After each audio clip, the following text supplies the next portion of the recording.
to do that, we can actually just create a random object. Let's create a cube. So I'll be scaling this cube to the x and y-axis by 0.2. And what I want to do is I want to actually make the cube into something quite fun, and we can do that by adding a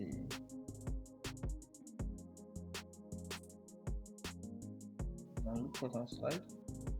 Let me give it like box, and then I can also kind of give it some smoothness. Let me give it 0.5 or 0.3.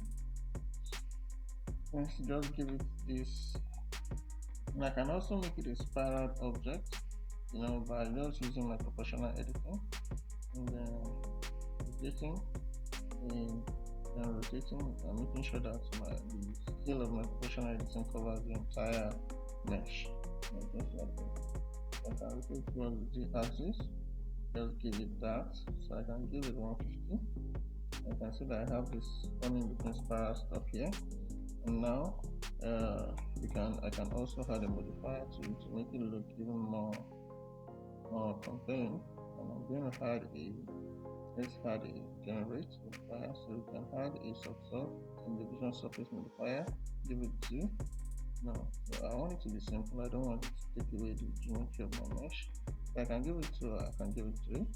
And in order to make the edges kind of be more pronounced, I can add let's add a bevel. And let's add a bevel, and let's give the bevel 10, and see that the edges are now looking even a lot better. So you can actually shape this flat smooth, and it's going to look a little bit more authentic. You can also reduce this to, let's say, 5.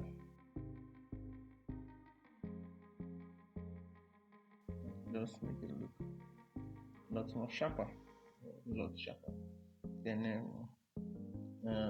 from this you can decide to add the subsurf, apply it, then you can apply this too.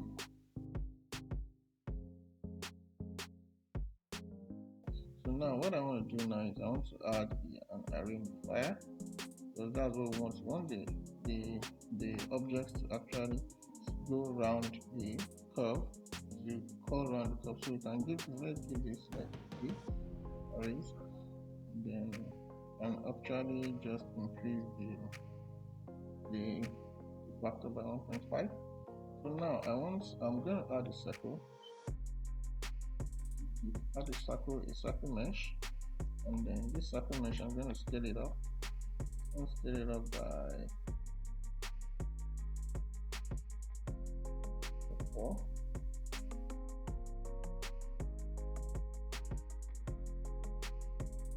So I want it to actually fall around the circle, but not the entirety of the circle, just a semicircle.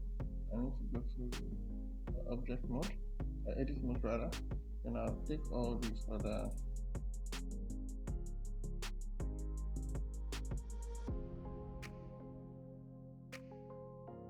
and I can also delete this one.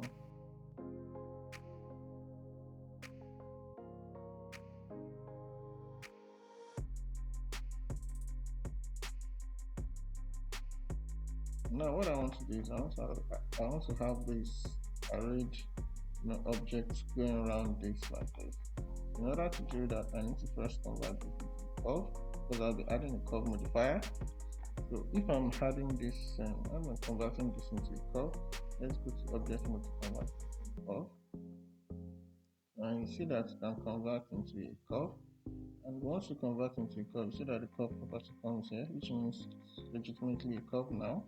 And I'll go back here and I'll add the curve deform modifier, and I'm going to go choose curve. And what I want my curve object to be is going to be the circle. And you see, once I had that, you see you have this object curved around the circle just like this. You can always use this in your project, in your particular project, maybe to align and leaves, or to draw anything that comes around the curve. Don't forget to subscribe to our channel for more videos like this, and remember to turn on your notification bell to be the first to see our latest videos. Thanks for watching, and bye for now.